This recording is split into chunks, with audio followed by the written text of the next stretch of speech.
Order. I call to order our public evidence session on the Defence Committee's inquiry into the Armed Forces Covenant.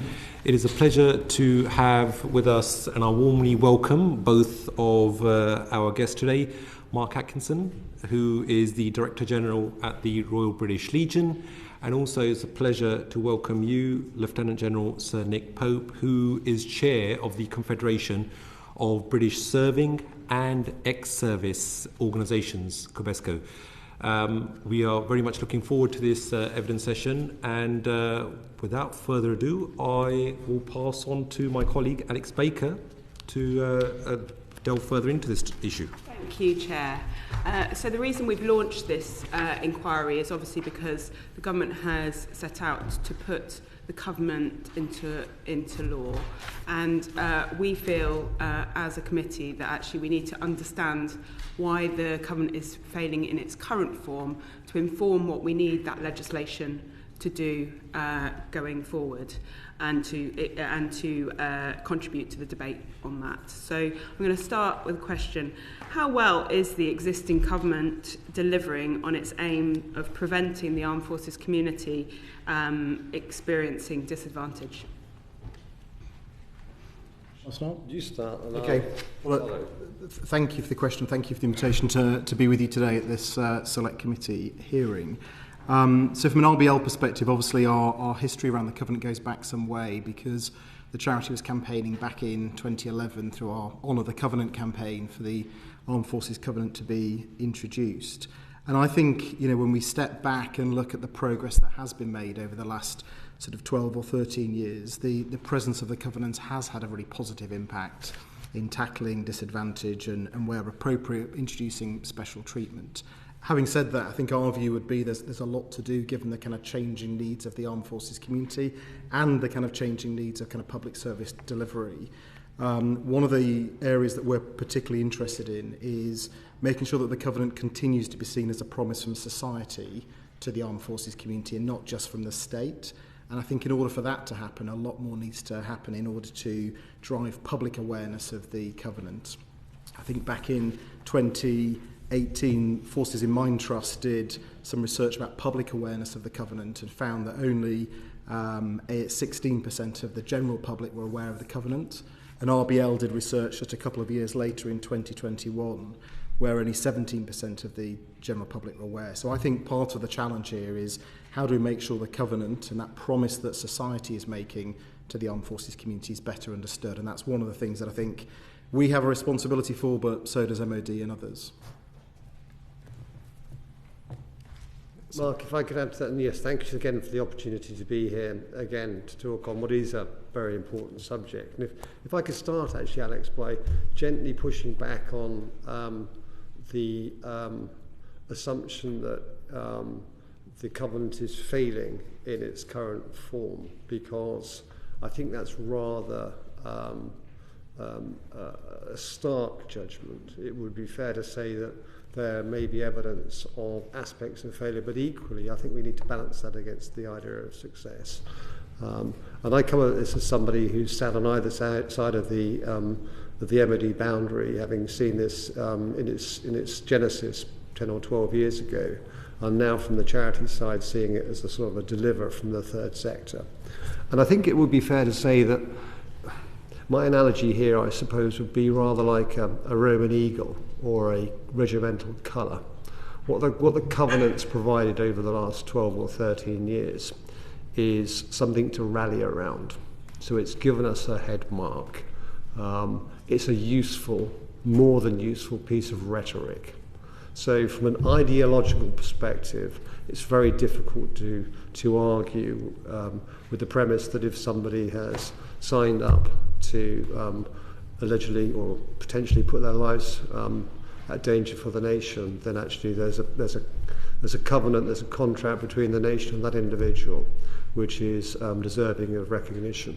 And when I say individual, It's more than individual, because of course we talk about the armed forces community here.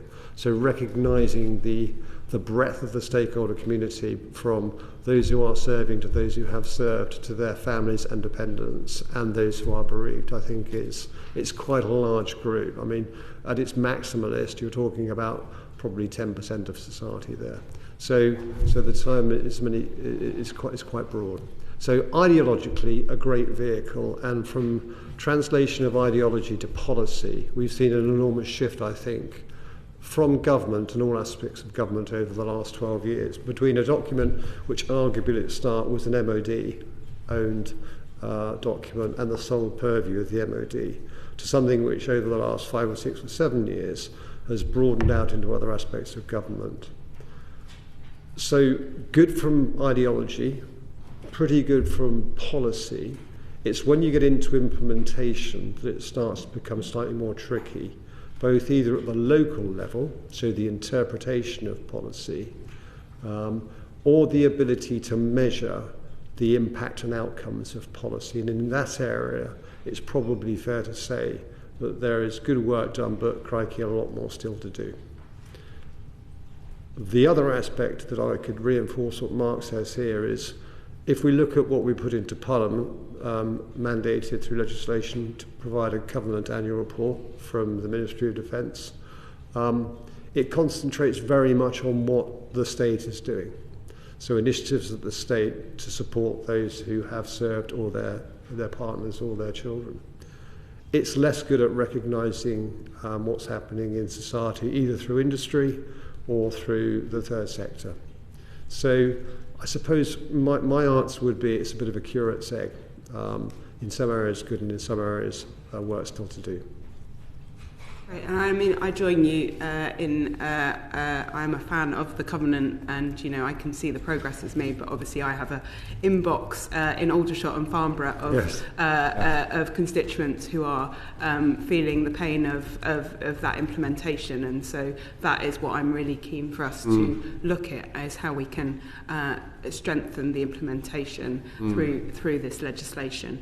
One of the challenges, it would seem to me, is that there are lots of different organisations out there. You've touched on sort of the breadth of the sector, lots of different types of organisations that are setting out to deliver the Covenant. How well is the Covenant understood by those that are required to deliver it?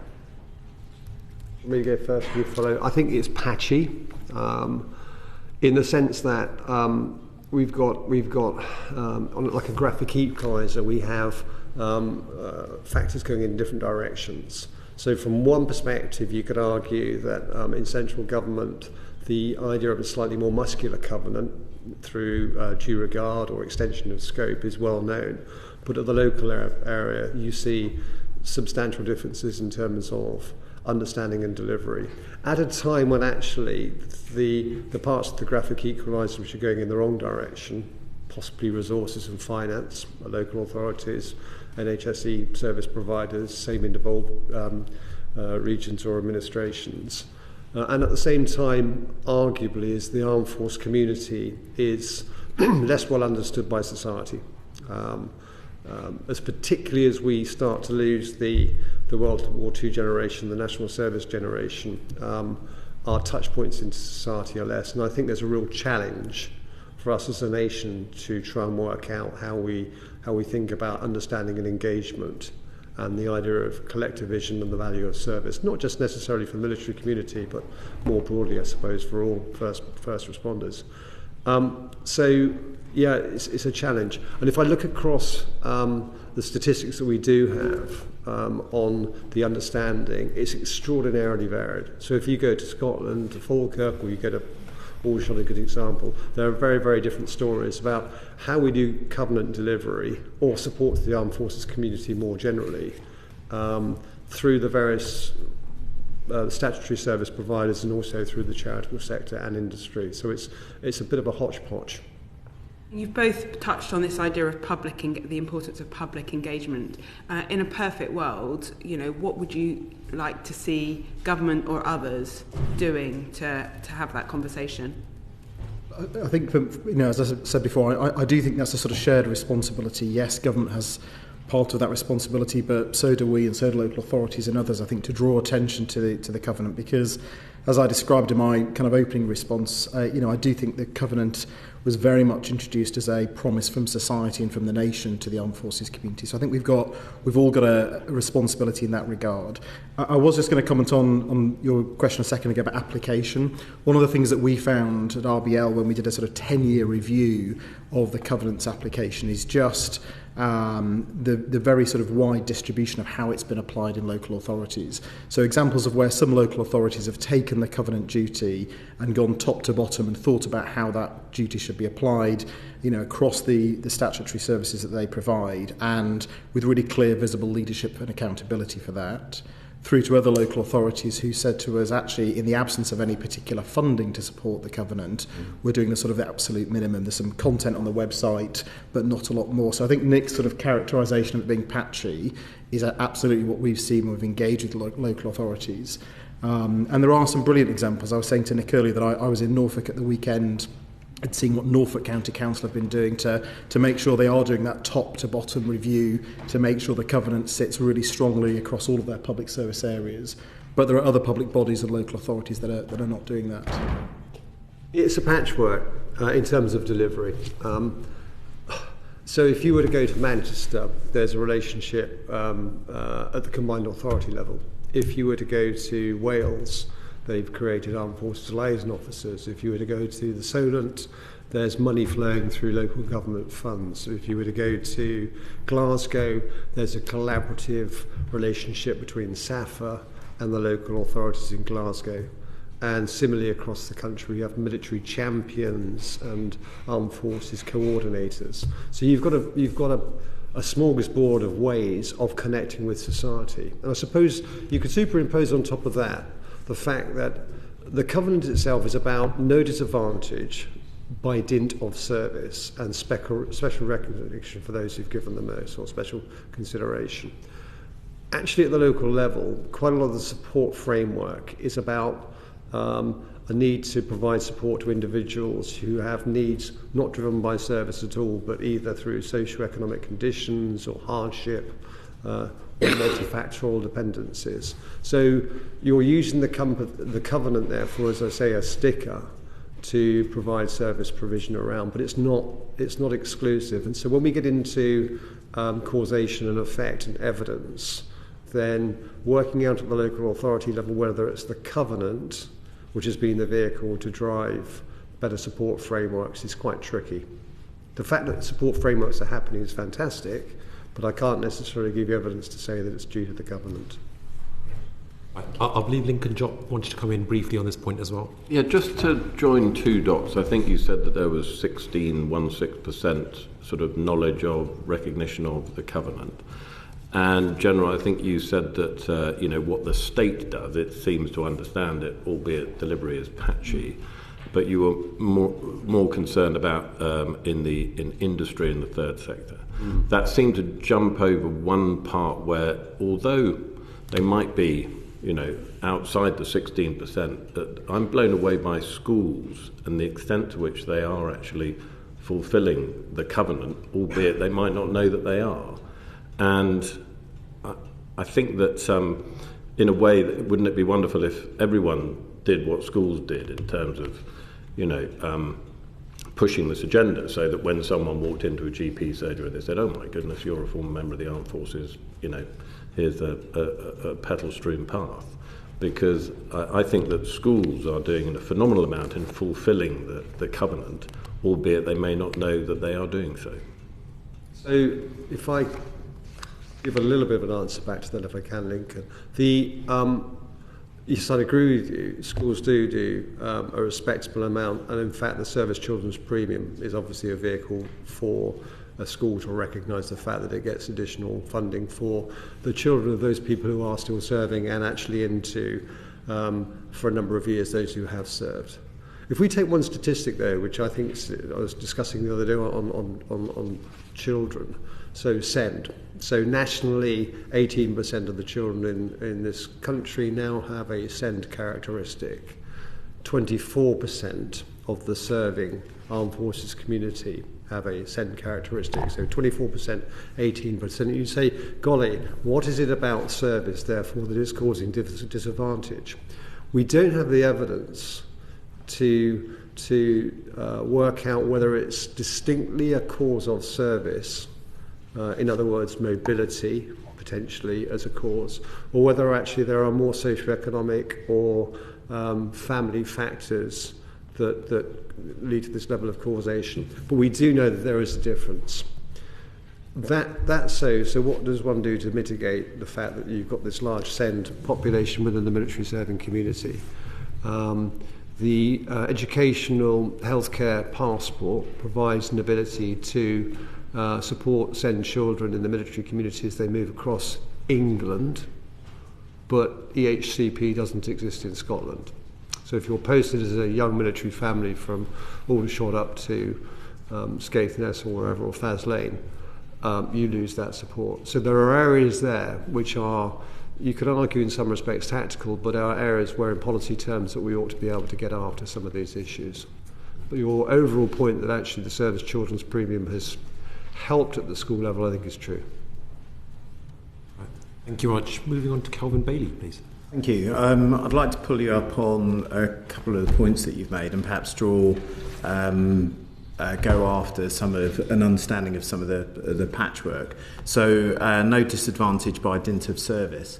Well, on our recent visit to Lossiemouth, we learnt that service personnel in Scotland almost should be subject to a status of forces agreement. So different is their service experience to anywhere else in the UK, which is perverse because were they on exchange overseas, they would have remuneration to redress the fundamental things that were impacting them fundamentally. So their pay is different to the rest of the UK, and more broadly, and this is something that the Covenant really should capture, the support that's provided to them through childcare is materially different.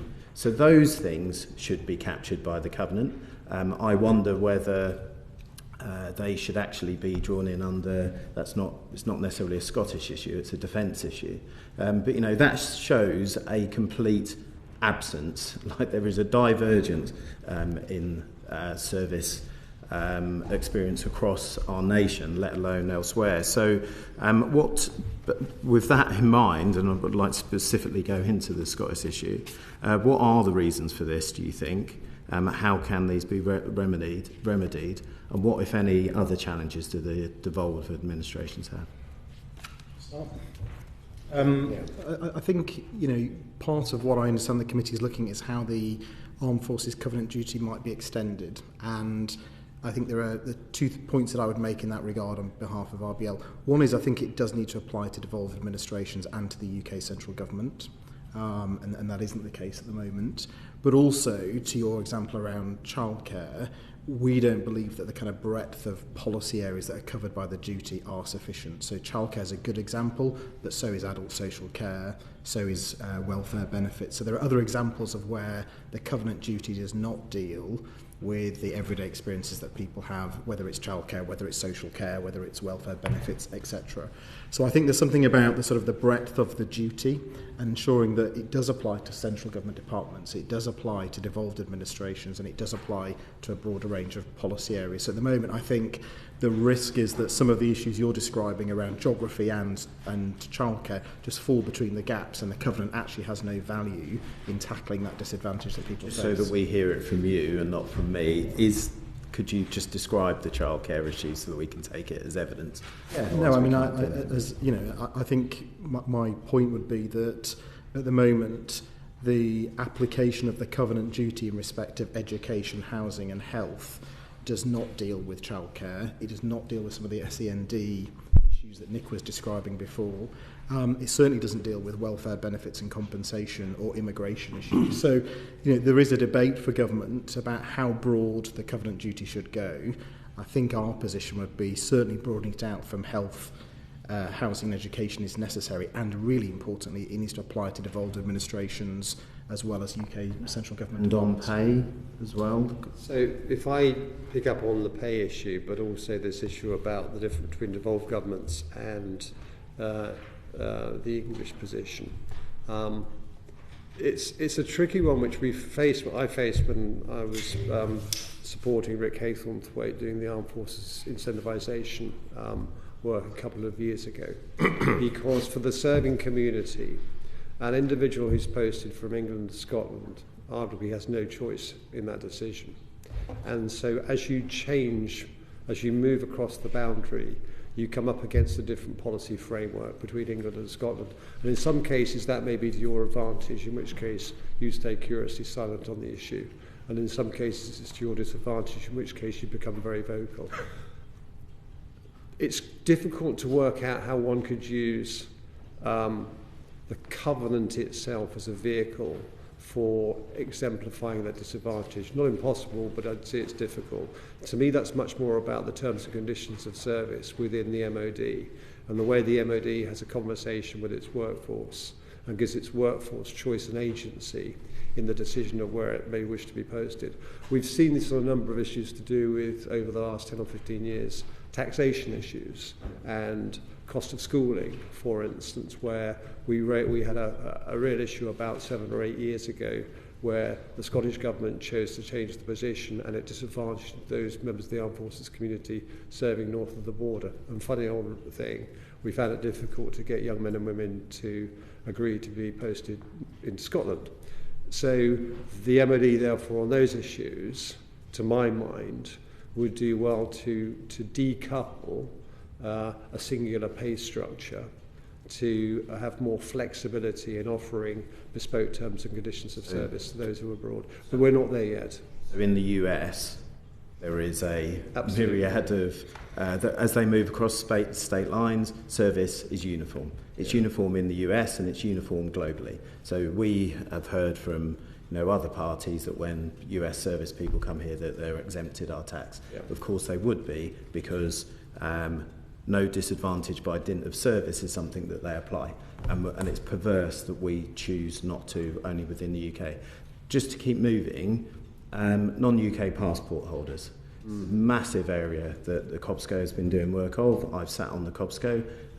Why is there a difference in the application of service, not by dint of service, for those people of non-UK passport holding status? I am not going to defend government here. I think government has made some changes to the immigration status of those coming in from foreign and Commonwealth and from my alma mater, the Gurkhas, and Nepal into the country over the last 10 or 15 years to more normalise the relationships, and in some instances to put those who are serving ahead of the queue in terms of their relationships with the Home Office. I think from the sector perspective, where we've pushed back against government is on that's very good for those who are serving, less good for the families and dependents of those who are serving. And I would argue and advocate that there's more work to do in that area to remove disadvantage. And that follows through into employment as well. Arguably it's more difficult for foreign and Commonwealth and Nepalese members of our community to get work than it is from their UK-based equivalents. And there's significant disadvantage as they exit the service, if that's something perhaps you could explore and maybe the next panel could bring up. Yeah. Say, there are some examples you could help us with.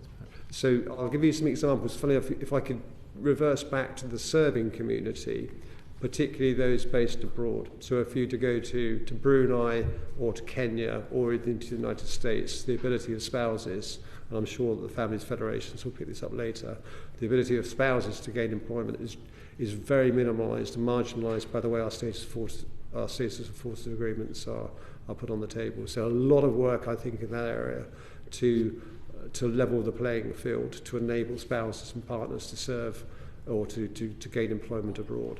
With regard to the UK position, I think I would argue that actually our career transition partnership arrangements with Reed now, took over recently from Right Management, provide a framework for members of the armed forces, serving members of the armed forces, to gain initial employment, but much less so for their partners and dependents. So I think it's an issue for the spouses particularly. Well, there's a significant issue. I'll give you the example then.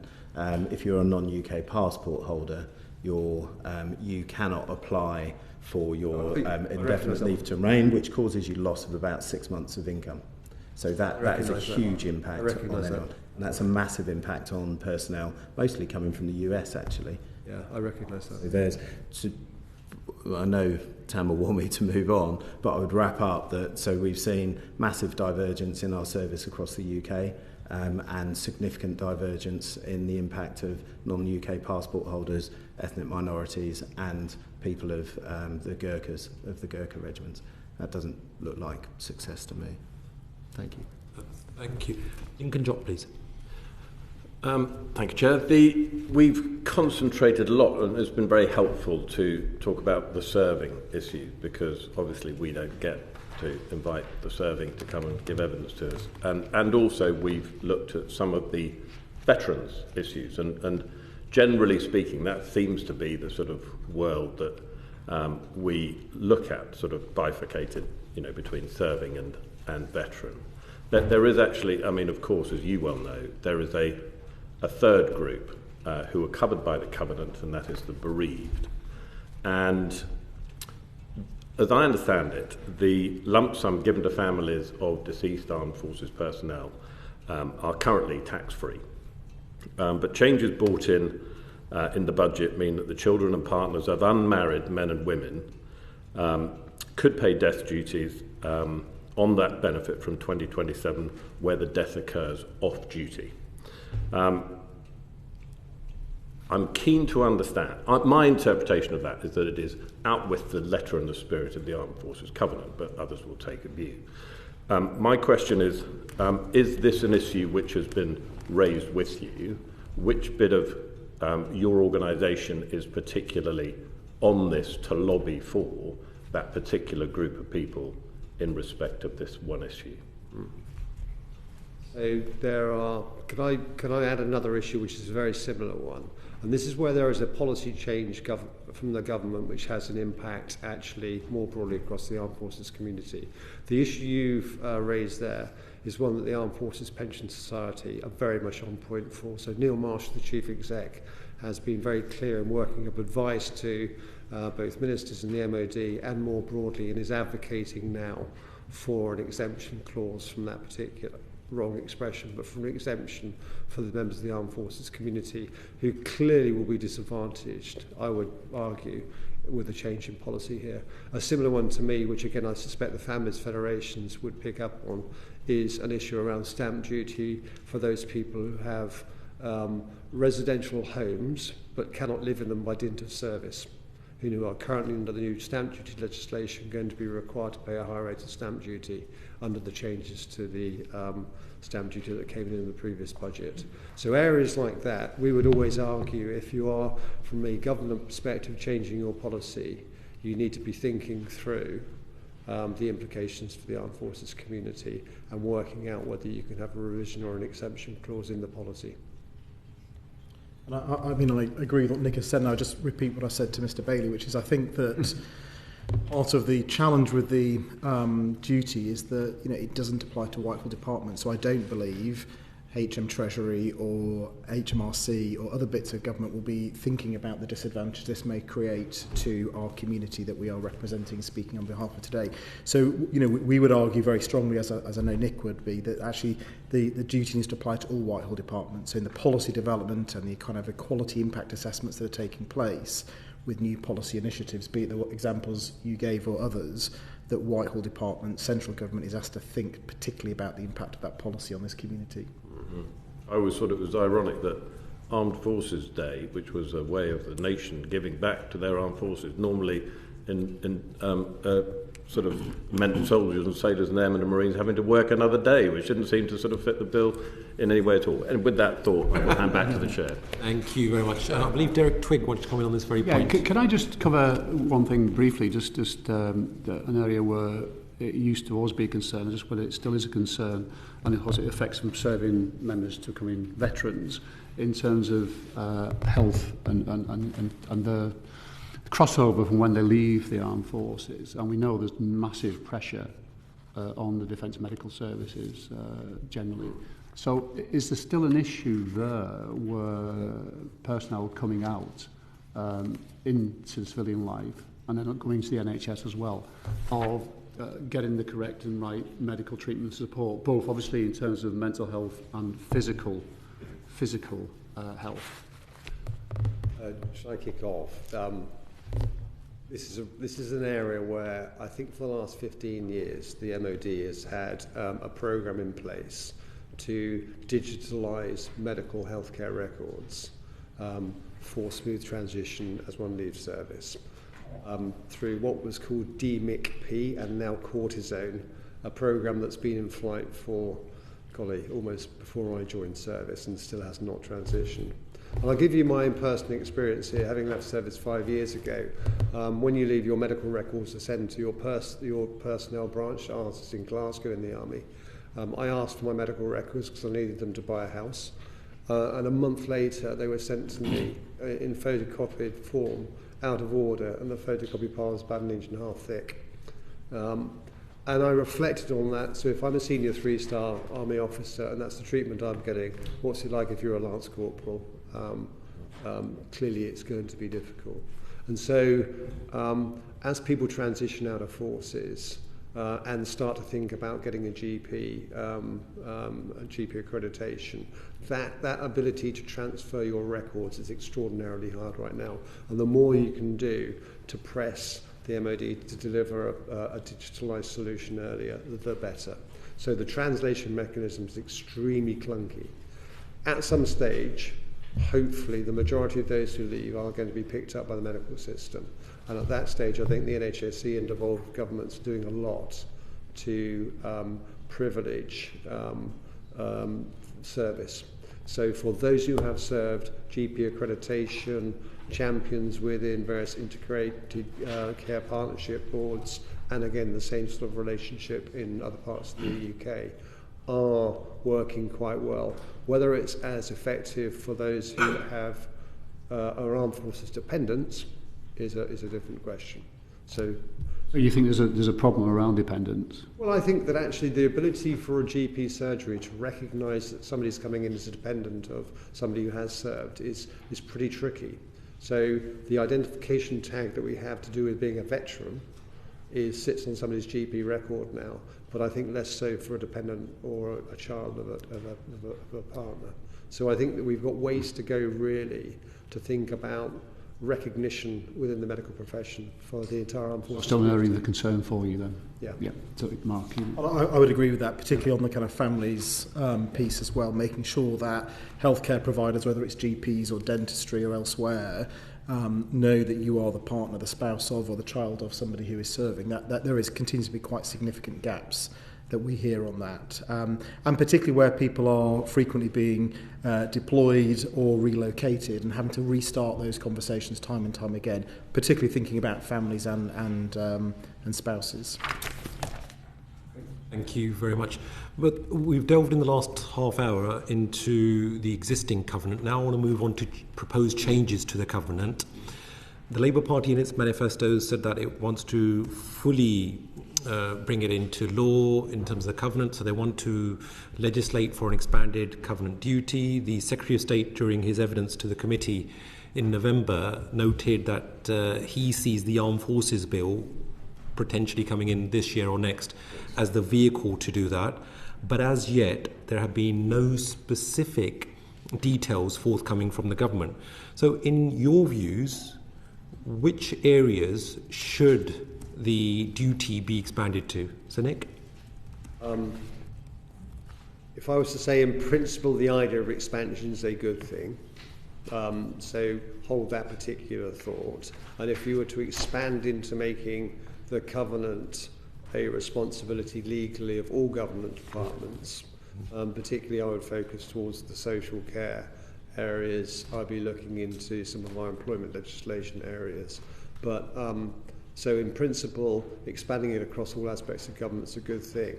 The difficulties we've talked about in the first half is we are still half pregnant in measuring the current covenant to work out whether it's effective, and particularly in the area of due regard. So we use the expression of due regard over the last couple of years. It's tricky if you get down to the local level to work out what that means. So the idea of expansion, I think, is good. The danger of expansion, I think, is one of we lose focus. So if everything becomes a priority, nothing is a priority. And that's to me is we will end to go very broad but very shallow rather than deep in some areas. Yeah, indeed, and the language around due regard has been criticised in some of the written submission which has been received by our Defence Committee. Mr. Atkinson? So I agree with Nick that the debate is breadth versus depth. In our written evidence to the committee, I think we've argued strongly for a kind of a breadth, that actually we think the Armed Forces Covenant duty should be applied across public services and public bodies much more generally than it is today. But Nick is right to identify the risk that comes with that, and I think we're mindful of that as well.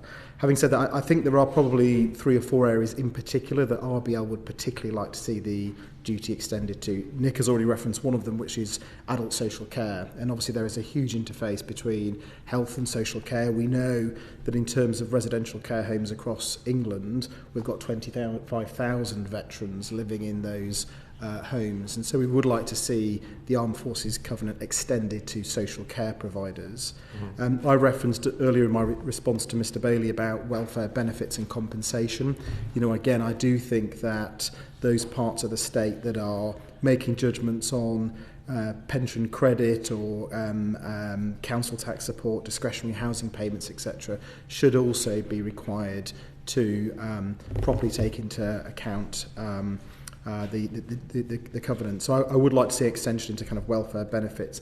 And then the other example, which I think Nick references, around special educational needs and disability, where actually central government policy direction to local authority from the Department for Education around SEND, I think does need to take greater account for the covenant. And we hear lots of examples of where families have to restart their SEND process, restart diagnoses, get back into the queue as they relocate to a different town or city. So I think there are some specific areas, and they're the 3 I would draw particular attention to: adult social care, welfare benefits and SEND, where I think there'd be real value in stretching out the covenant. Having said that, as I referenced before, we think overall there is greater value in the covenant applying to all public services and all public bodies to avoid things sort of falling between the cracks as they currently do today.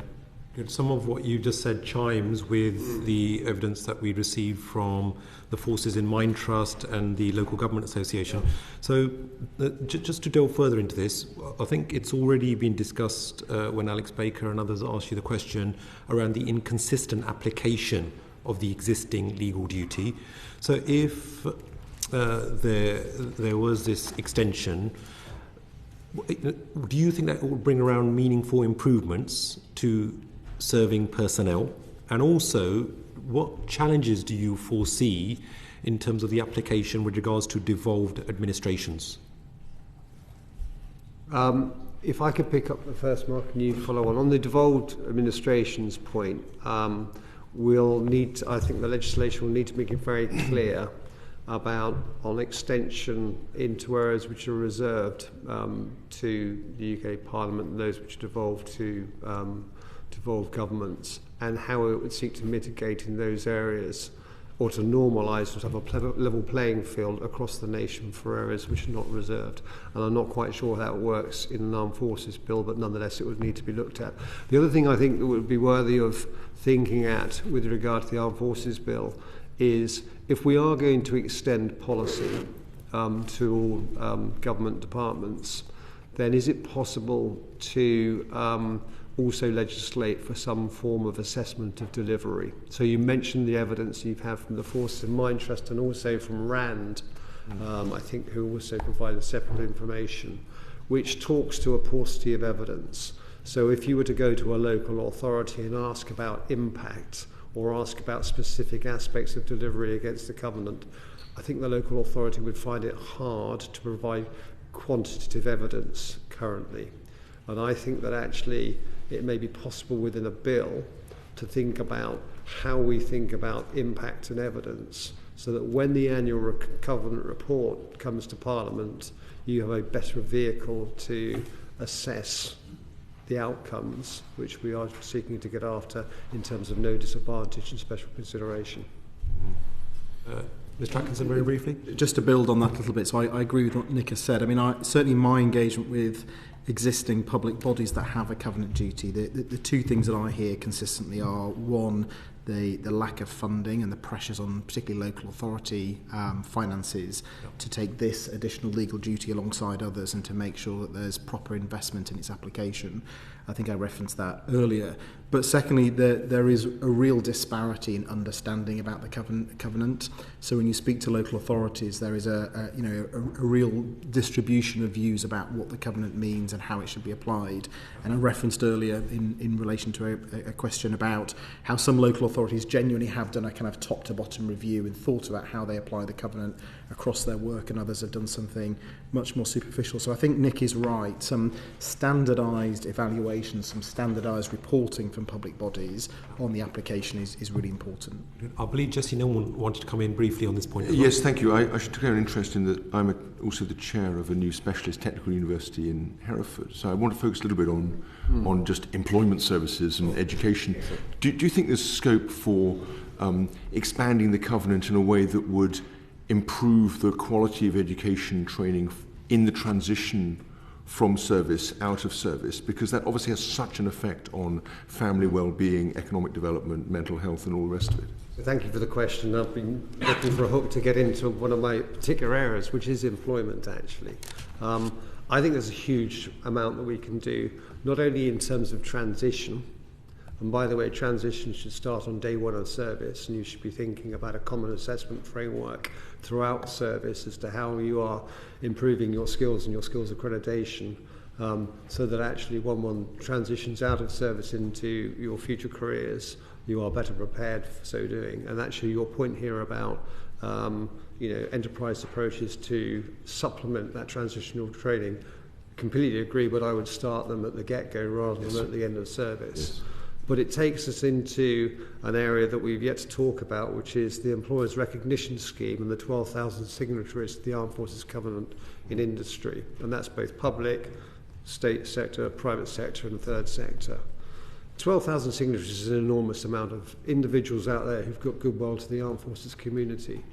But currently, I would argue that we do not use that mechanism well enough to support those who have left who are now in services for two reasons. One is a benefit to industry to demonstrate the fantastic value that service gives to an individual to equip him or her for subsequent careers. But our ability to measure that is sparse right now. You don't have an ability to aggregate where those 1 million people who once served in the armed forces are now working in industry. We can't measure that, and similarly I can't tell you whether there is a benefit to the industry because of the individual service. I think that would be a fantastic metric to get after, to demonstrate the value of service, to flip the prism around to being thriving members of the community. So there's work in that area, not just for those who have served, but similarly for the spouses and partners of those who have served. Yes, thank you. Thank you very much. Moving on to Fred Thomas. Thank you, Chair. Thank you both for joining us today. You've both said that it's important to make sure when people leave service, their skills that they've acquired in service are recognised. And Sir Nick, you just said that transition should start on day one of service. The government are committed to putting the covenant into legislation. There's no current timeline, and they're keen to hear from the committee, but from yourselves as well, about what that should look like. So I don't think anyone would disagree with the concept that skills acquired in service need to be recognised in a different way than they are currently, so that employers understand them better. Could you give us some concrete examples of what that might look like? I'm sure you've done a lot of research in this area. Really good to get that on record.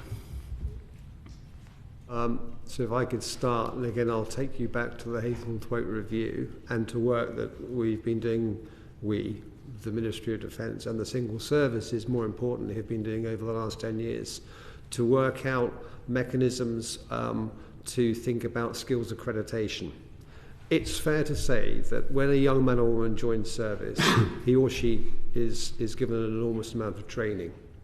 That's been the case since the year dot. It's also fair to say that a lot of that training hitherto has been militarily bespoke and not recognised. And I've seen many examples throughout my service of young men and women who've been through training, and at the 90% point, the MOD has turned around and said, actually, there's not the money to provide you with a civilian accreditation to recognise formally what you have done. I would, were it me, want to flip the switch around to say all of your training is civilian bespoke with a military adjunct to it, so that when you transition from service, you have a skills passport. Each of the 3 single services have been looking at how to develop this over the last 10 years, and similarly the Ministry of Defence is looking at a defence skills framework. It's yet to be formally accredited or delivered, but the sooner that happens, the better. So were the Armed Forces Bill to contain some form of reference to this area, were we to be able to legislate for it, I think it would give the MOD a great incentivisation mechanism to support training in service. And I'll give you a tactical example here. I remember when I was serving, the Colchester Corrective Training Centre was under my purview as Deputy of the Army. And I went down a couple of times to visit, and I remember going into, there's 2 wings at Colchester, admin wing for people who've been naughty but are being resurfaced and coming back into service, and discharged wing. And in discharge wing, I spoke to a young Lance Corporal from the engineers, who'd been a bad boy and he's leaving service, and he said, can I stay here for 2 more months? Which was surprising to me. I said, why? He said, for the first time in my life, somebody's looking after me and I'm halfway through my plumber's training. And it was an enormous emotive reaction from myself about social transformation and skills accreditation and actually life chances. So if you could take that example and multiply it by 10,000, then you've got a great armed forces. Mark, Mr. Atkinson. Well, I don't think I've got a great deal to add to what Nick had just said. I mean, I do think sort of making sure that the skills, the experiences that people generate through their service are properly sort of linked into civilian accreditation to make it easier for employers to recognise the skills that people have developed is right. So I don't think I've got anything to add to what Nick said. And so Nick, do you think that the accreditation exists already in the civilian world and we should be able to use that accreditation and say that people have gained it in service, or do you think that we need to create new types of accreditation and recognition and then explain them to civilian employers and say this is what this means? I think it's difficult to align the military to an industry society which is so fast moving. The best mechanisms you probably have are to look for regulatory frameworks. So if you're working in the construction industry or the technology industry, there are standards, there are protocols, there are recognised courses that are used as industry benchmarks. So if you can align to industry benchmarks, you're probably best placed rather than going to a specific industry per se. Thank you very much. And Ian Rowan, please. Yeah. Mine's a free-for-all, so you can relax. and now, basically, you've given some good evidence to the committee. Now, what changes would you like to see made to the Covenant, and in any upcoming legislation or otherwise? You've touched on due regard being ambiguous.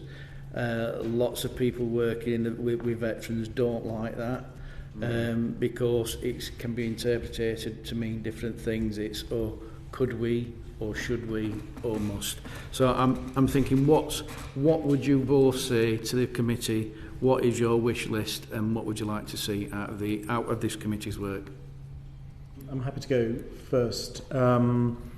Repeating what I've said previously, I mean, I think RBL's view would definitely be that the Covenant duty, the legal duty, needs to be extended. We do want to see it applied to all central government departments. We do want to see it applied to the devolved administration. And I guess just returning to the debate we had before about the kind of risk of over-broadening the legal duty, I do think what's important is that the duty has sufficient sort of agility to respond to changing public services, changing needs of the armed forces community. And the risk in broadening it too far is that things will fall between the gaps and it won't get the attention or the prioritisation. However, I think if we were only to see the legal duty extended in one or two public areas, such as adult social care or childcare that was referenced before, I think the risk is that, if you look at people's life and their engagement with different parts of the state, things will fall through the gaps. So I guess my ask would be that we do make sure that we've got a covenant that is sufficiently broad to meet the kind of interactions that people have with the state. And just one final comment for me before I hand to Nick. I do think Nick's point is helpful, which is we've talked a lot about the legal duty, but if you look at the covenant more generally and the fact that 12,000 employers across different sectors and states have signed up to that covenant and the principles that sit behind it, I think driving more engagement with employers in whatever sector they're in is a really core part of how we kind of make sure we deliver for the armed forces community. Could I ask you, Mark, as well, to add to that? Obviously, we're talking about veterans and serving personnel, but what about is the RBL's view on the spouses and the families? Yeah, because they can be disadvantaged, obviously, due to service. They absolutely can. And in my answer earlier to Mr. Twigg, I was given the example particularly around family, the impact on families and the challenges that families face where they're often relocating or being deployed, rejoining dentistry waiting lists, trying to get a GP, particularly families that include children with special educational needs, having to go through re-diagnosis, reassessments. So I think, something that recognises that, that this is a family endeavour. It is the person that's serving, it's their spouse, it's their children. This is a unit together, and making sure that all of the covenant duties, however broad government chooses to go, that they are there for the entire family and the entire unit. So particularly, as I said before, in health and social care, but possibly also an example that was given around childcare, this should be supporting families and ensuring that there is no disadvantage for the whole family. And I've got 3 Christmas wishes, if I may there. So the first one is about measurement and impact and evidence. And the more we get an understanding of the effects of what we promise through policy and legislation at the local level, the better. So that's the first one. The second one is about the covenant itself, which is a relation. This is a kind of a helicopter question. The relationship between the armed force community and the nation, and this contract at the national level, which is not just about statutory service provision, but it's also about industry, it's about society, it's about the third sector. So there's something there about taking the covenant back to its original purpose and saying, are we really, really getting after all of those aspects through what we're putting into an armed forces bill or legislation? I'd also, within that, think about when we use the term disadvantage or special consideration, whether we're actually picking up, particularly on special consideration, wounded, injured and sick, the bereaved community, and whether we're doing enough in that particular area. And my third one, though, would be actually the context of the covenant right now is measured in terms of disadvantage, support, help. And it kind of ignores the fact that 99% of the armed forces community is thriving and valued and valuable. And so by using the covenant to focus on disadvantaged, we've not got a mechanism to balance it against the advantage of service and the advantage for those who have served post-service. And I'd like somehow to work out whether there's a context that we can use to make that point of contribution more valuable. Mm-hmm. I'm conscious of time. Thank you very much, gentlemen, for your time and for providing evidence to the committee's call for inquiry. That brings to a conclusion our first panel. Order, order.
to order our evidence session on the Armed Forces Covenant. This is the second panel, and I am very, very grateful to the Families Federation, firstly for your joint submission to the committee's call for evidence, but it is a pleasure to welcome Rebecca Lovell, who is the head of policy at the Naval Families Federation.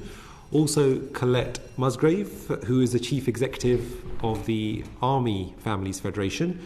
And also, thank you very much to Vanessa Plumley, who is the acting director at the RAF Families Federation. Thank you very much, ladies, for coming to give up your valuable time to give evidence to the committee. So, without further ado, I would like to bring in my colleague Derek Twigg, and we're going to be looking firstly at the existing covenant. Well, the simple question is, how is it making a difference to you currently? And I suppose connected with that is, what are the good outcomes and how can you share that good practice? So what's working well? Why is it working well? And how do we share that in terms of improving it for the future? Can I start?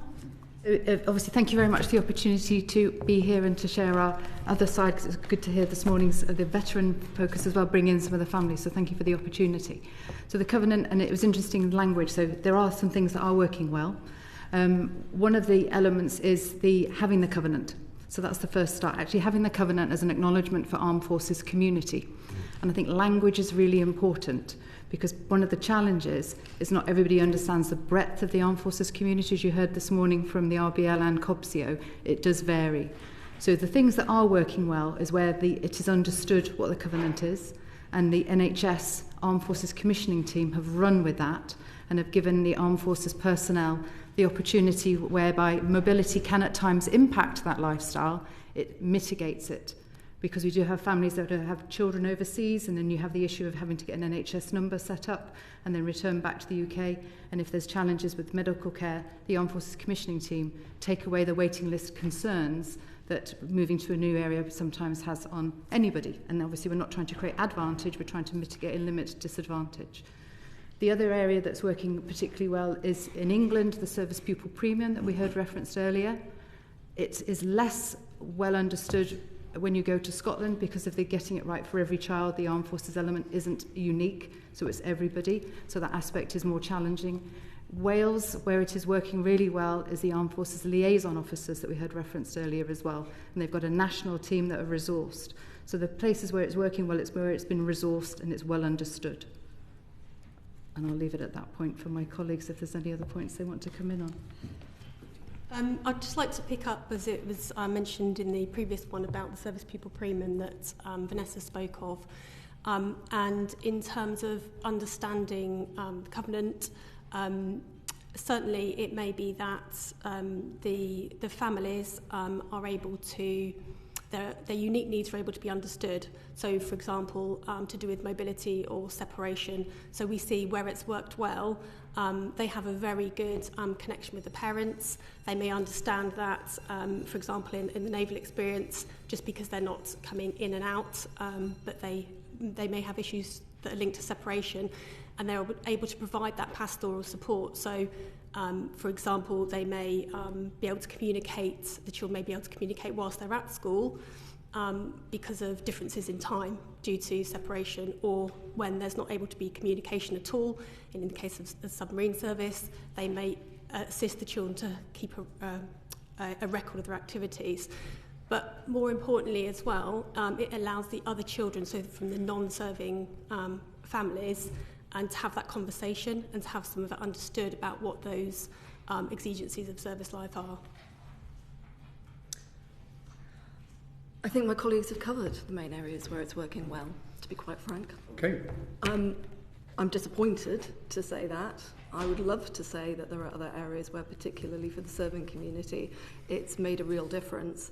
But I'm afraid there is a paucity. And I will leave it at that. Yeah, I think we're coming on to that next. Yeah, I'll hand back to the chair. I think we're coming on to that bit next. Yeah, I think. Thank you very much. Michelle Scroggin, please. I think we're pretty much touching on exactly where we're going into next. So we know that the nature of the service means that people move around an awful lot, they're very mobile. What sort of challenges is that throwing up for people in the service? And do you think that the Covenant has addressed that? In a short answer, no, not fully. I think we would support and echo almost everything that our colleagues before, from both Cobseo and RBL, we work very closely with those organisations. We would echo almost everything that they were saying about the challenges of the limitations of the Covenant in addressing all aspects of everyday life.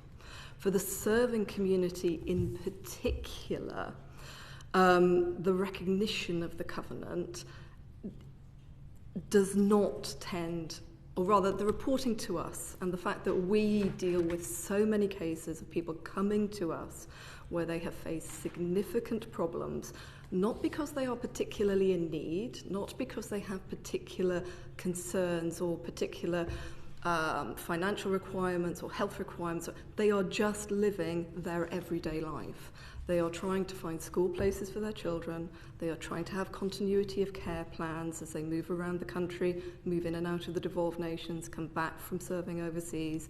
They are trying, our non-UK community in particular, to simply move along the route of visas, indefinite leave to remain, or even citizenship. They are simply trying to live their everyday lives, and they face challenges at every turn because of the narrowness of the application of the Covenant, the misunderstanding about due regard, the differences of approach as they in different locations in the country, between different service providers, between different government departments.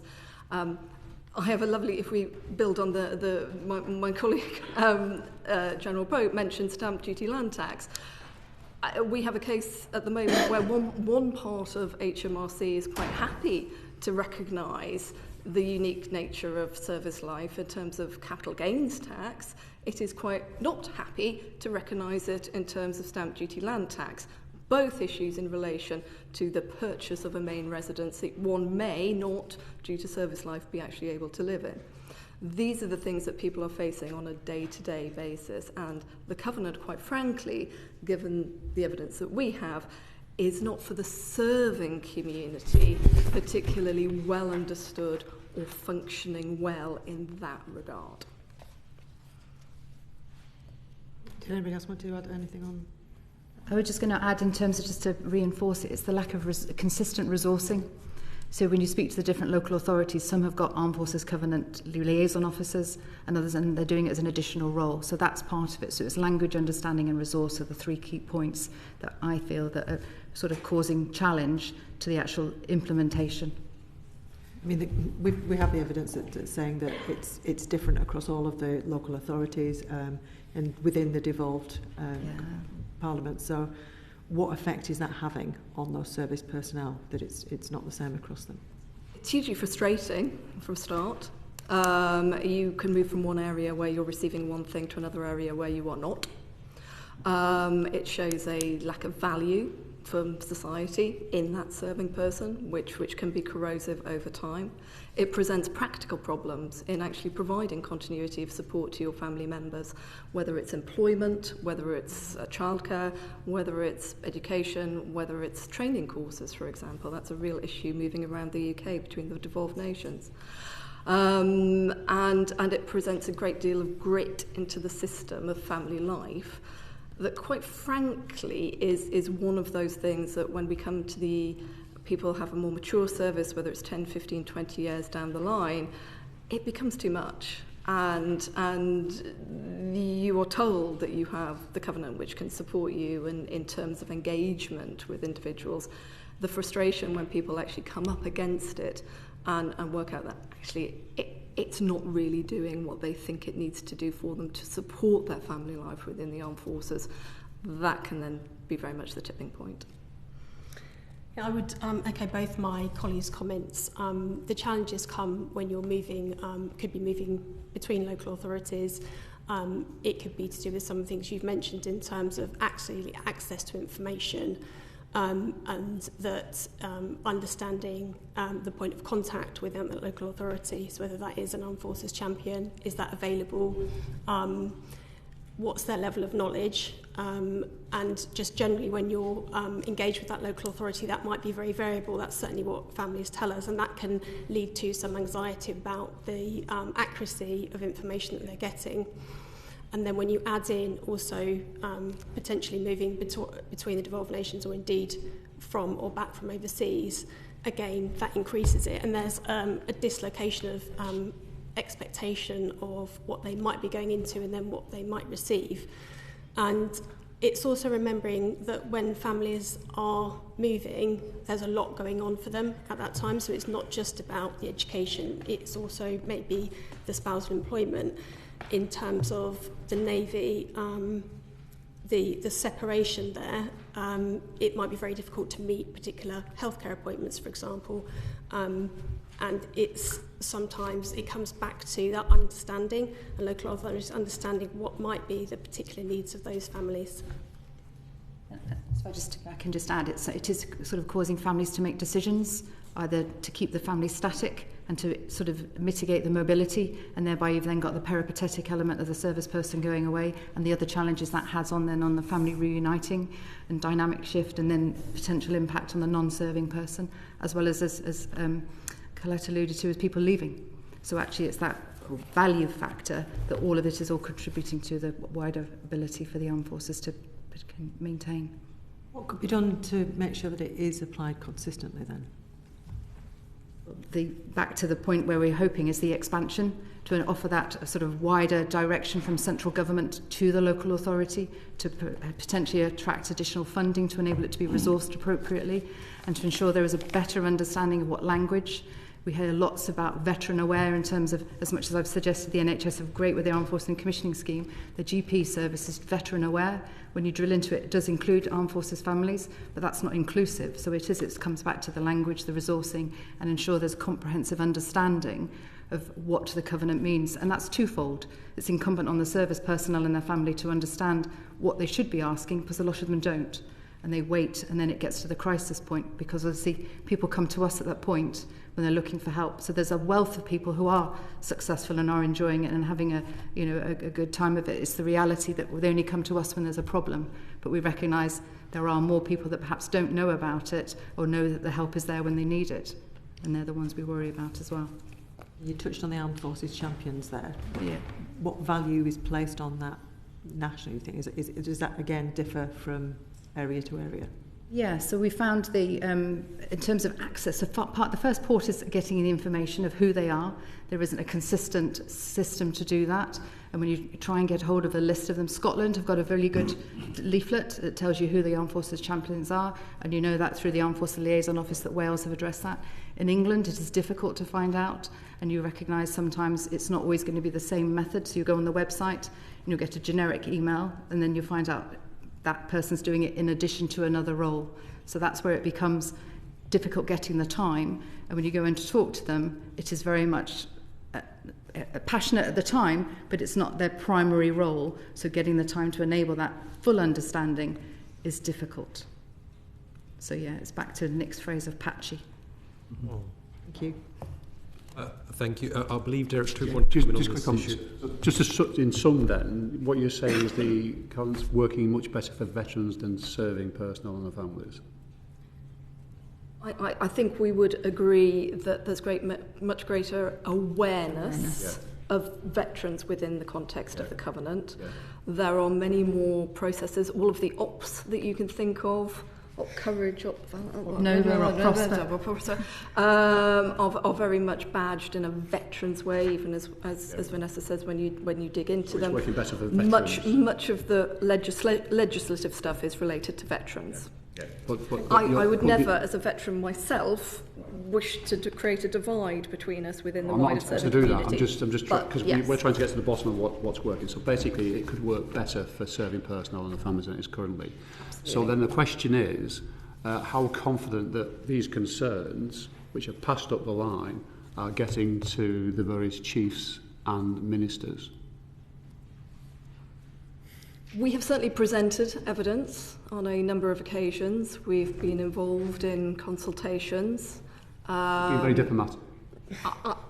That's about as much as I can say at this point. And I do know I can speak... You're not confident it's getting through? I can speak for my service, for the Army, to say that most definitely the Army chain of command is very alive to this issue and is very alive to supporting the serving community as well as acknowledging its veterans and sees it as a whole.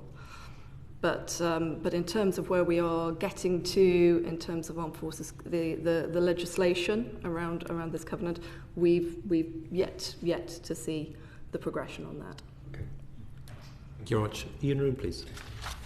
Thank you. I'm very much interested in the individual services, the Army, Navy, and the RAF. And could you individually tell the committee how aware within the three branches are personnel and their families aware of the covenant and what it actually offers to them? I think in terms of the families that contact us, the understanding of the covenant is very variable, and overall it's possibly not a good understanding. We caveat with, as I said before, people are coming to us when they do have an issue, and that's telling in the sense that sometimes when they have a misconception, that exacerbates their feeling, so they can think, okay, well, the Armed Forces Covenant may imply in this way, and we're able to educate them and say, actually, this is how it applies. Here's some of the ways that you can engage with if it's the NHS, for example.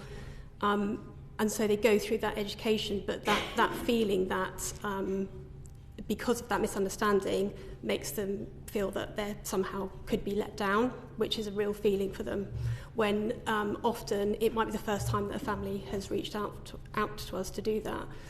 And actually, having said that, there are families that are aware of it. So one of the consultations that we did, which happened to be around additional needs in England in response to a government paper, comments were made in that saying what would be brilliant is if the armed forces was enacted, if it was in force. So there is some awareness there as well. Mm-hmm. Again, it's patchy. It's the people, our service personnel and their families come with certain perceptions about what disadvantage means. And if you are a family who are in a situation where you've not been able to get a school place that you might want because you've had to move in the air from one end of the country to another, you will feel disadvantaged. The way in which due regard is working is such that the people you are interfacing with may not regard you as being disadvantaged, and that is a real friction and a real challenge for people to understand.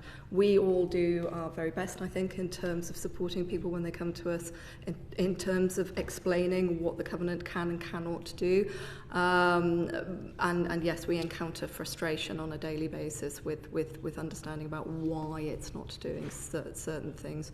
So I think, a lack of understanding about the limitations of the covenant, which of course does then lead you to a question about if it is extended. I think as both RBL and Cobseo alluded to, actually communicating that well and communicating exactly what is going to be available potentially, and how that will be delivered, and how you can have a sense of guarantee as a family that you are going to be able to invoke the covenant successfully in your day-to-day life when you're seeking to engage with a government department or a service provider will be absolutely key.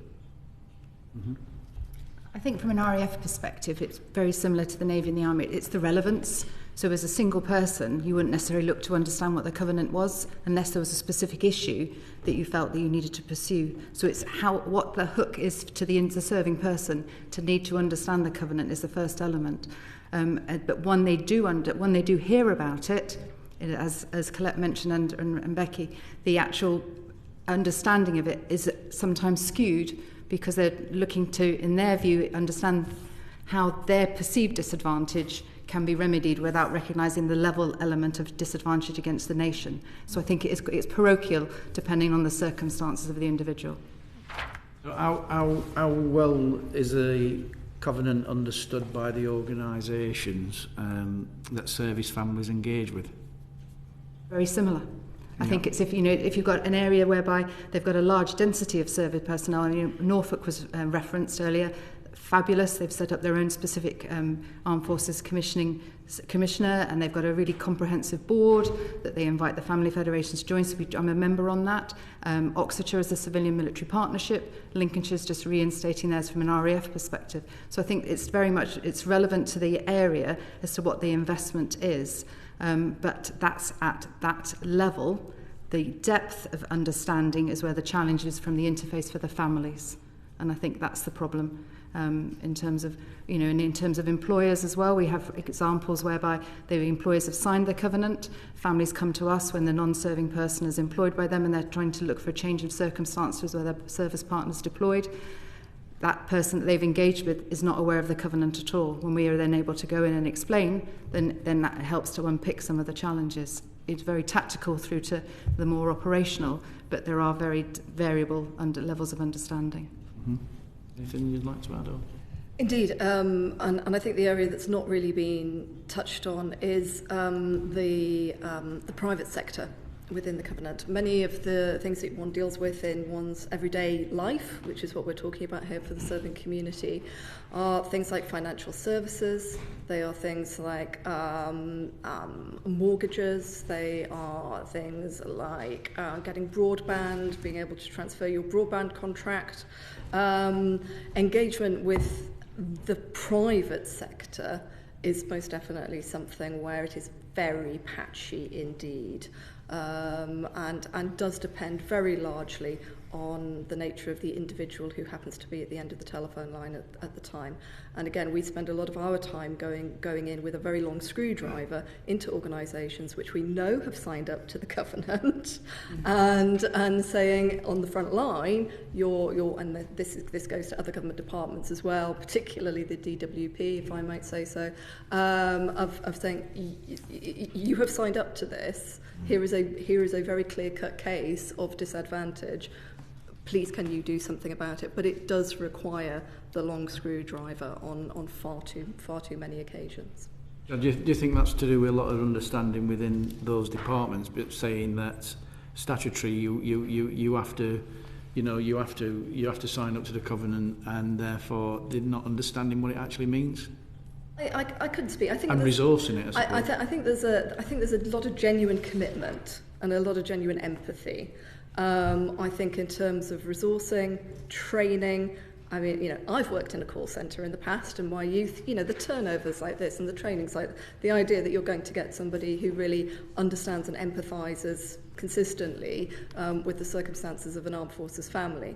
So yes, financial training, and one of our frustrations is even outside the covenant, there are statutory requirements to, if we go back to non-UK visa and immigration, there are statutory requirements for armed forces personnel and their families that are different, and even they are not being met in full, let alone then going into what are slightly more nebulous Armed Forces Covenant due regard commitments. It is I don't disagree that it's a challenge for organisations, but I do feel if they've signed up to it, that it needs to be followed through in the first instance. So that's where we do come into, and I'm sure we'll get onto it in due course, the risks of extension and how you make that work properly. Just want to add from our point of view about the employment, I'll echo Colette's comments that we often do have families come to us, and when we're able to actually signpost them to the information and explain that to them, they do feel supported, so it does give them that value, which is really important. So that's the converse side of it. Just as another example, the non-UK population was mentioned, and in terms of employer understanding, that's another element which we believe is an opportunity to improve, particularly on discharge, at the end of service, and it might be, we understand there's been some challenges, for example, with going to electronic systems and employers looking in the right place for the qualifications and all of that, at that time of transition, which has a lot of other family pressures as well, would be really welcomed. So, regarding the awareness of the covenant, how do you feel that? What do you think we should be doing as a government to ensure that it's promoted better, actually at the service level that you're delivering your services at? I think it starts from the centralised policy, and we've had that being talked about today, because although the implementation is at a local level, many of those policies are centrally directed. Whether that is in England, we've talked about schools quite a lot, but in terms of the school admissions code or the SEND code of practice, then the actual delivery of it is a local level, but it's come from central government, and that would extend over to the devolved administrations, across the devolved administrations as well, so that there's that centralised understanding and a joined-up approach, so that when new legislation is being enacted by those parts of government, that it is there's a clarity and that the approach is clear from the whole government about what the Armed Forces Covenant means. Mm-hmm. I was just going to say, I think it's back to that relevance. So it's the communication is clear to the individual as to how they can access and what they're going to be supported with. And I think, as Becky said, it's that sort of direction from the central government, so the individuals can see as and when, as a single person, when they join, a bit like the transitioning bit, it's understanding the covenant will support you throughout your career. So as a single person, if you need secondary medical care, that will be the covenant you may need to enact on, not just the family bit. So it's how to make sure it does stay relevant to the serving person throughout their career. Do you think there's more could be done within services and mandatory training? Because we heard earlier that only 27% of serving personnel have never heard of it. And therefore, does it need to be a mandatory thing that we actually tell serving personnel and that this exists? If I may, from the most recent to have left, I think the challenge with mandatory training is it needs to be relevant. So it's got to be that point at which point it is most pertinent to make. Because we brief the cadets when they start in their officer training, and we brief the phase 1 recruits. You talk about the Families Federation at that point, and you can see it's not something they're necessarily going to think, but we talk about their leadership toolkit. So it's recognising at what point in their career that this is going to be pertinent to them. So I wouldn't like to suggest that something that's got to be mandated. I think it's got to be considered as to what the so what of it is, to put it at the appropriate time. I think it's quite key. Yeah. Thank you. I believe Calvin Bailey wanted to come in here as well. All right, I do. Thanks very much. First off, can I just say thank you for the exceptional service that you provide our service families, and having seen it from inside and know how hard you work, that's something that I'd like to put on the record. I want to go back to a couple of the points that you pointed out, in the fact that you're responding to bad policy. Like, your responses are all, and so the fact that you exist means that there is bad policy produced. And one of the examples that you pulled on, and it would be really useful for us to hear, was the impact of the really quite poorly conceived policy about the changes to migration limits, and how that affected some specific communities within the service. Could you kind of draw on, going back to your remarks about, this has to be a whole of government thing, could you provide us with perhaps some evidence or examples so that we can hear them from you of how poorly applied or considered policy is that you kind of receive on the other side? Certainly. Comments we hear today already have really resonated with me about how Whitehall in development of policy does not give due regard to the unique circumstances of serving personnel and their families. And I do recognise how that is perhaps not particularly widely understood in all sections of government, but is most definitely something that we strongly feel is something that should be taken forward. It is most relevant and pertinent to us in some fairly egregious cases recently, in particular relating to non-UK personnel and their families. The changes that were made, which I think you're alluding to UK immigration rules, there is a specific annex to UK immigration rules, Annex Armed Forces, Appendix Armed Forces to the UK immigration rules. So it even exists, as I referenced. It's already there in statutory provision. And little regard in development of new policy was made to the particular circumstances of people who are under Appendix Armed Forces, in particular in relation to minimum income requirements, where suddenly overnight the requirement, the income requirements for serving members of the UK Armed Forces became well in excess of what they were going to be earning for 10, 15 years of their careers. And then, therefore, they were overnight unable to bring across into the UK any of their family members at all. They simply did not meet the minimum income requirements to be able to do that. In that particular case, that was identified quickly, and within a matter of months, there were changes made. The very fact it had to happen is extremely disappointing, and the level of stress and concern that it caused families was identified by your organisation. Thank you for saying that. Yeah. It was identified. It was identified by our organisations, and we raised this issue immediately. There remain within those changes to those rules a number of issues where the changes in the rules do not address the particular requirements of UK Armed Forces personnel and their family members, and we continue to work with the Home Office in order to try and change that.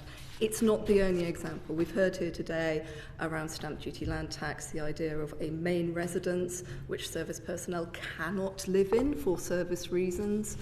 We have had issues around various elements of welfare benefits, some particular changes around allowances and the way in which universal credit works has not taken into account the unique nature of service life, and the fact that service personnel and their families, particularly separating spouses or partners, will simply not be able to provide the evidence that DWP requires of them, or the language in which it is provided is not understood. I'm very happy to raise the issue once more of mean profits. I no doubt will have to explain the issue of mean profits, and I'm perfectly happy to write in detail about it. Please do. But essentially, because of the nature of service housing, which is held under a licence rather than a tenancy agreement, it is extremely difficult for separating spouses in particular, who are not, generally, if they are not in uniform, they are not the licence holder, to be able to demonstrate to DWP that they have the necessary paperwork in order to claim housing benefits. This issue is something that is long-standing. It rests between the Ministry of Defence and DWP. We have got to the point where it has been raised. The two departments have spoken to each other and decided that there is no solution. So we are left still with people at disadvantage because of central government policies not docking with each other to recognise the unique circumstances of service personnel and their families. Thank you. I'd now like to move over to potential changes in the Armed Forces Covenant, and I'll invite my colleague Jessie Norman to kick us off. Thanks very much, and can I echo what Calvin said about your service to families? I'm sure that's very widely shared across the committee. You'll have heard my exchange earlier with Nick Pope about education and employment, and you've been very eloquent, although possibly quite restrained, on the topics of the failures of communication and awareness and enforcement, or something like enforcement, across the Covenant. Can I ask a little bit about this vexed question of extension? and whether you think there should be extension, and where in particular, beyond, as it were, the current priority areas you would favour. And of course, it may be that you have different views on this, so we'd be interested in all of your views, obviously. I think in terms of, obviously, in general, Nick and Mark both talked about sort of the whole of government, and we echo that in terms of... Extension that way across government. I don't think anyone really contests that. Okay, all right, then the specifics within that. Extension in terms of the areas of support or cover. Thank you, understood. The specific elements, childcare, and the challenge between the provision financially in England versus the devolved administrations for that, and that links directly into spousal employment because of the sort of challenges with getting childcare, and then the non-serving in some cases, and even more challenging for dual serving to then enable their actual requirements to deliver against their employment. So those two are inextricably linked.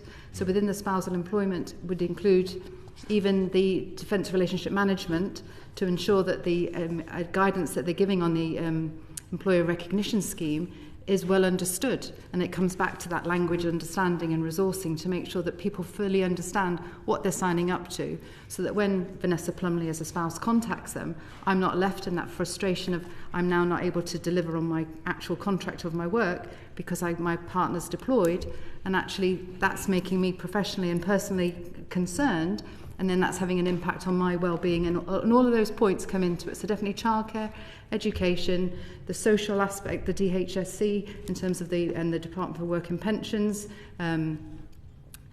immigration, the Home Office, the even elements of the Treasury in terms of the decisions that we've referenced earlier, and there's another bit about the CEA that we've not got into already in terms of decisions that are made and the impact, the second order impact of those decisions, to make sure there is that consultation and that actual requirement to reflect into the armed forces input, which we recognise is a small element of society, but it has a big effect in terms of what they're delivering. So we recognise that disadvantage at times looks like advantage, but it's trying to ameliorate the bigger impacts that it's having on the service life. Okay, brilliant, thanks. So Vanessa, for you, if you've got to choose one area, it would be childcare. No prejudice to the other ones, but it would be childcare. Yes. How about you, Collette or Rebecca? Yeah.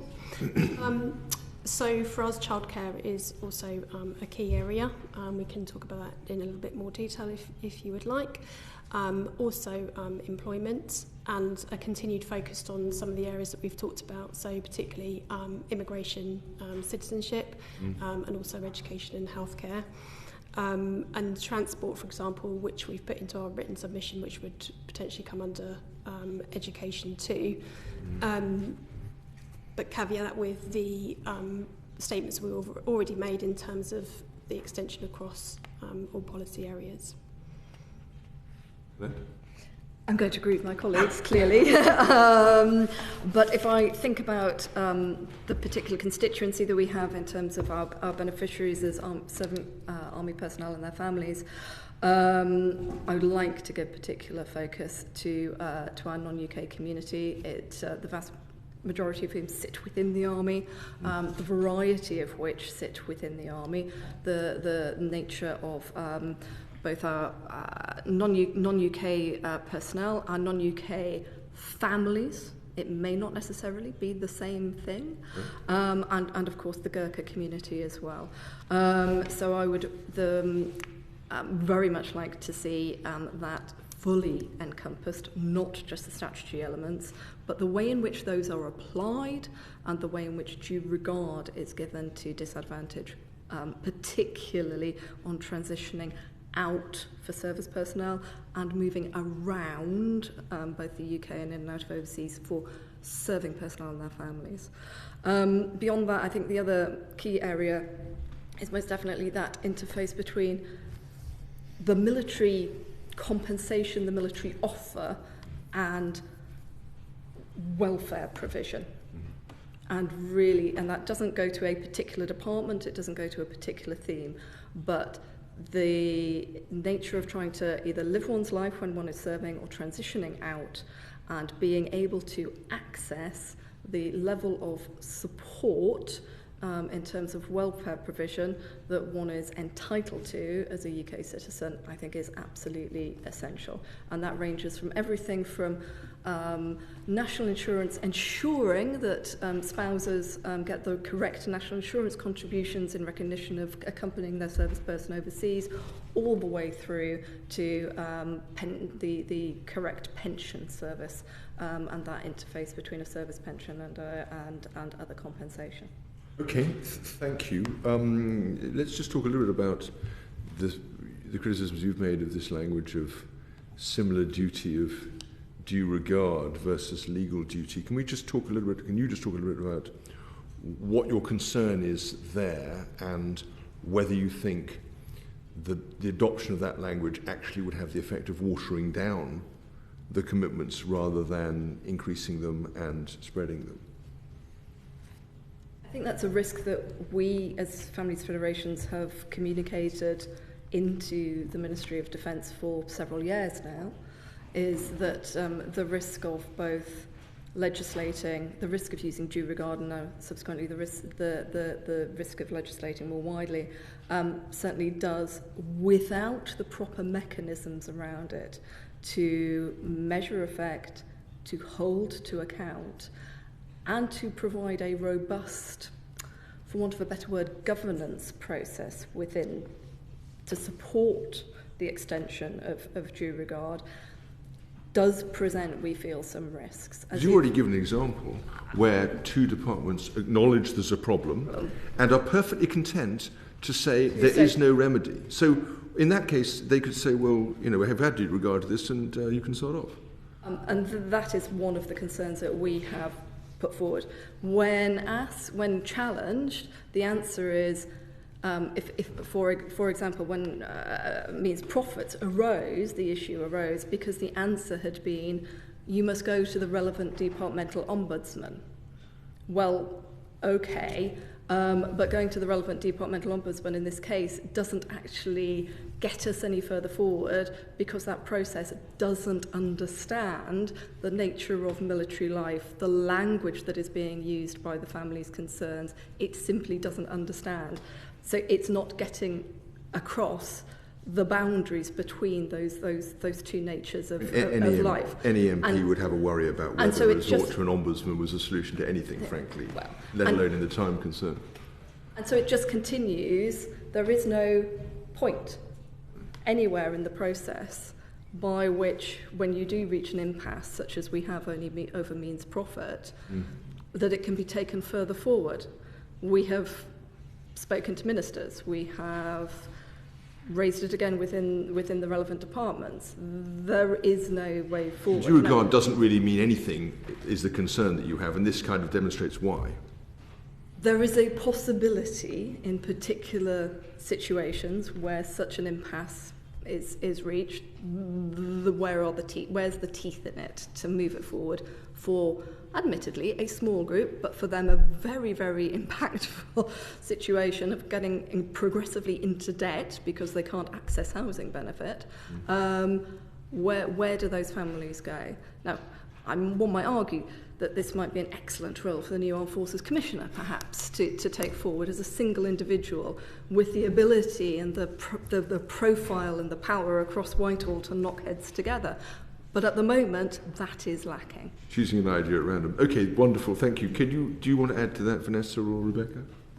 Just say in terms of the use of the due regard is that it can be interpreted differently and therefore, as my colleague has said, when it comes to advocating, we often do have successes. However, it gets to a certain point, and then if they have both parties have shown due regard, it's where do you go from there? So that is a challenge for our families because that's when they then feel that lack of confidence and those feelings of not of it goes against them. The intent of it is then lost and it can become a negative.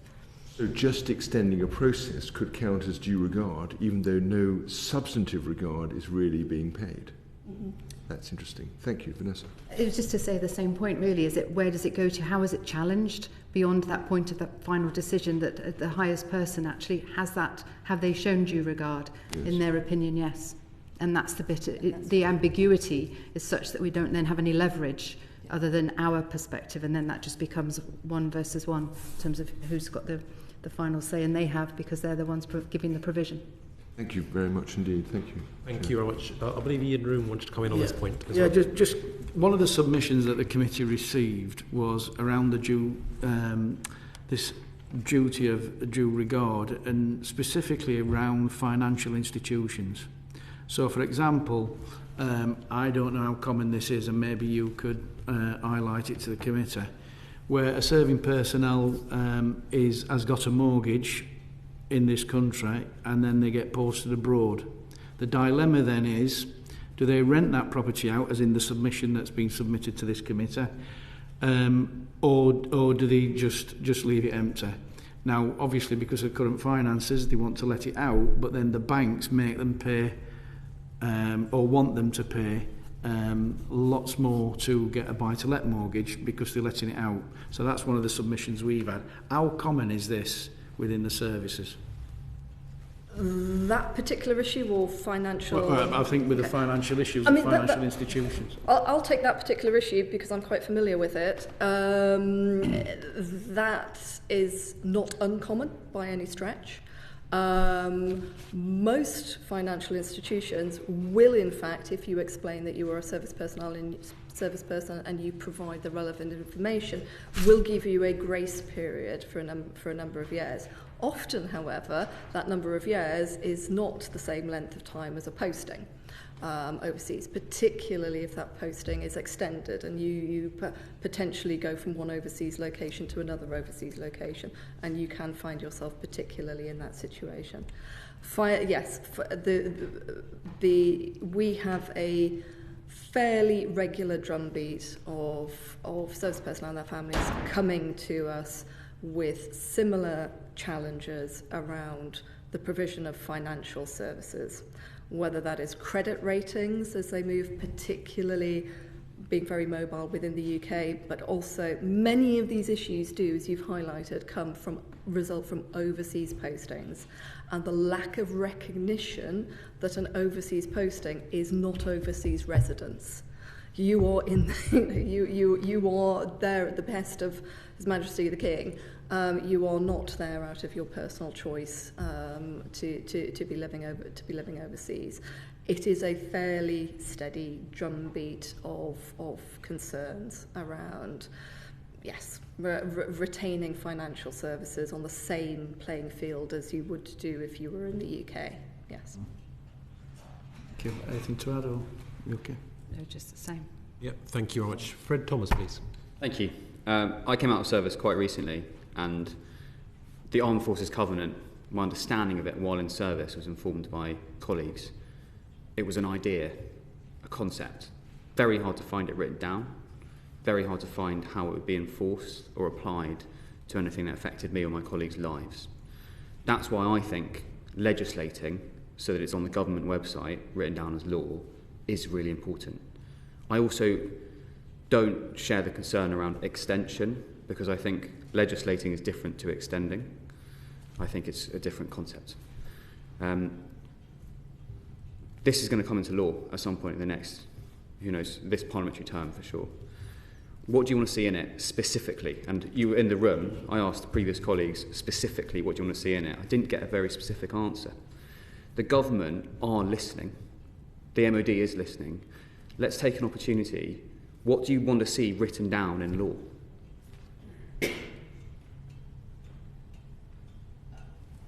I'm happy to go. I think we've referenced it in terms of the extension of the range of subjects that we wish to see it covered, the extension of who we wish to see it covered, and I would strongly reiterate that the private sector, almost as much. I know that is not, in the discussions that we've had to date, necessarily in scope and maybe something of a challenge, but I do think there is something in that. I would very specifically like to see within the legislation recognition of how it will be monitored and particularly what is the process when it isn't working. The process, when it isn't working, shouldn't have to be for individual service personnel to fund some form of, or prompt some form of judicial review. There needs to be a process within everything that goes underneath primary legislation. There's lots of stuff that goes all the way down underneath primary legislation, a process for people to go through. Thank you for that answer. So those are similar concepts we've spoken about already this morning, and I think that the legislation will, I hope, include reference to private organisations, other government departments outside of the MOD, the Treasury, DWP, Health and Social Care. If it doesn't, it's not a good piece of legislation. I think we're there. We all agree that. Specifically, what would you like to see the government require those departments to do? What kind of recognition do you want to see legislated around? When you talk about private organisations, what do you want the law to require private organisations to do? Not conceptually, but literally. Have you kind of got to that stage with your recommendations to government and to the MOD? Or is at the moment, we still in more of a space of saying, conceptually, we'd like you to make sure that the private sector are included? Mr. Thomas, can I just come back to that point about not including the MOD? We would like the MOD to be included, because at the minute the MOD provides accommodation, so there is a disadvantage in the terms of the accessibility and particularly for serving personnel on dissolution of their marriages, leaving the service accommodation into the local authority because of the processes are so different. I'm so sorry. If I said not including the MOD, what I meant to say was not limited to. Oh, right. Sorry. No, I do want them. Yeah. Clearly, we need to include the MOD. Yes, please. No, I meant to say not limited to the MOD. Let the record state that the MOD should be included in this. But yeah, I'm really trying to find some specific lines, because the bill, everything we've said so far, I'm sure it will do in some way or another. But it's down to the specific language, like what actually do we want to happen? This is an opportunity to shape that. The MOD will be looking at this over the next year, and they'll probably look at this session.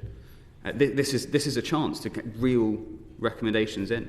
I think it would be and this is where it's the challenge, because no service family is the same and no service person is the same, but it's to track a case study of what it means to actually move and look at all the different interdependencies to make sure when they do, there is no disadvantage. And that means from England to Wales to Scotland and overseas and coming back again. So that's the way to get to the answer that you're asking for, is understanding what are each of those interdependencies on that service family or the serving person, that when they're based at location, let's say RAF Cranwell, and then they get their posting to RAF Valley.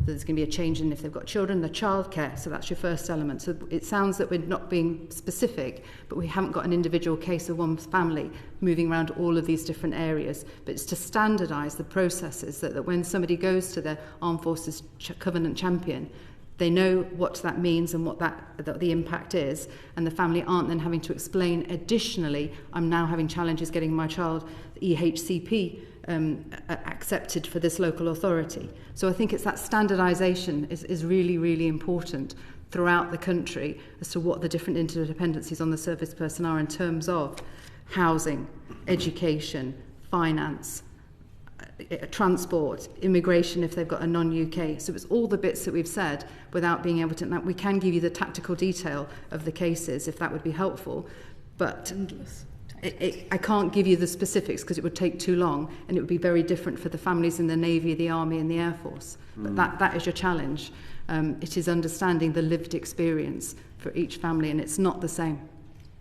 Sorry. No, I was just going to say that I think the key, and whether it answers your specifics, it may not, but is the understanding. So in terms of when you say, what do you want these organisations to do or know, for us, in terms of, families' experience, that's the key thing. We've talked a little bit, we mentioned earlier about education within the services, for example, and that is something which, there's an evolving nature of service families and their makeup, and that there must be, would be desirable for that not just to be, a one-off. That needs to be something which evolves, and so it comes from that. So the other aspects of the policy making and then through the implementation comes from the understanding of those exigencies. Okay, thank you. Sorry, and so just a bit of a standard model. So the Armed Forces Liaison Officers in Wales is a good model. So what is the model going to be from the local authority? So I think it's twofold. It's that understanding as well as the resourcing. Sorry to come back to you. No, that's great. Just one final point, if I may, having been in this job quite some time now, it's ensuring that there is a level of flexibility, because things that I might have told you 7 years ago that I absolutely wanted in this legislation are not the same things that I would say to you today that I absolutely want, because the nature of our families, the way in which they live their lives, the way in which other policies are changing around them, and I have in my mind here very much the service families accommodation and the quite seismic changes I think we're going to be seeing in service families accommodation over the next few years. Might say now that I want some, the evidence from our families suggests that you should be saying some very specific things about service families accommodation. They will not stand the test of time in 5, 6, 7, 8 years' time. Thank you. Thank you very much. Look, the Secretary of State invited the Defence Committee to make recommendations as to what improvements could be made with regards to upcoming legislation for the Armed Forces Covenant. I, on behalf of the Defence Committee, am extremely grateful to everybody who submitted written evidence. We've had examples of a serving member serving from PTSD who intimated that he'd received no additional support, and other examples where they felt that only lip service was paid. Given the transient nature of the role, members submitting evidence have said that they've had huge problems when accessing dental care, when accessing school places, especially with regards to the transfer of support for SEND, the Special Educational Needs and Disabilities. I'm grateful to all those who submitted evidence intimating that they're having problems with regards to the allocation of housing, in particular social housing. And the Minister for Veterans and People has intimated that he will be taking a maximalist approach when developing policy areas for inclusion. So finally, ladies, given your senior leadership roles, and given your significant experience, is there anything else that you would like to place on record today before we conclude today's public hearing? Rebecca Lovell. Thank you. Just to emphasise some of the points that we've talked about that are really, really important. So where mechanisms exist, we want that to be accessible for families. So we've talked about, for example, Armed Forces Champions. I think the point that was made, Mr. Thomas made about what does it actually mean for me as a family is really important, so that it's of practical value. That families are not looking for that special treatment. They are looking for support at times when it's needed, and that there is an understanding brought of their particular needs where they are distinct, but that they're not a homogenous group, and they are vast in both their variability in terms of the family dynamics as well. Thank you. And Ms. Musgrave?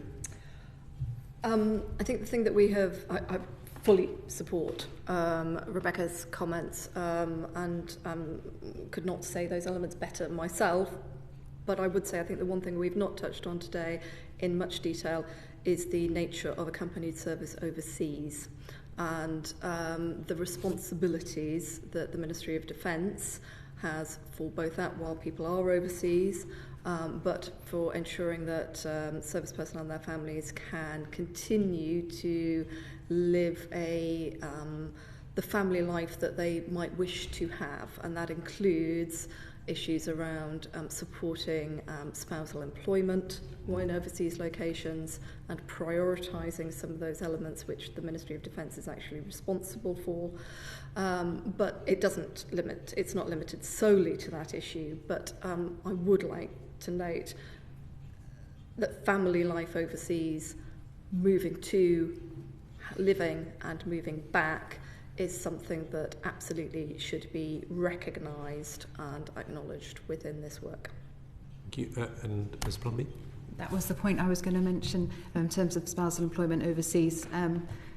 We've reiterated the points about inconsistency, so it's to make sure, particularly, I think Scotland, obviously, Mr. Bailey mentioned it about your visit and you saw the difference. That's a key area of issue for us with RAF Lossiemouth and the impact. So it's the moving there.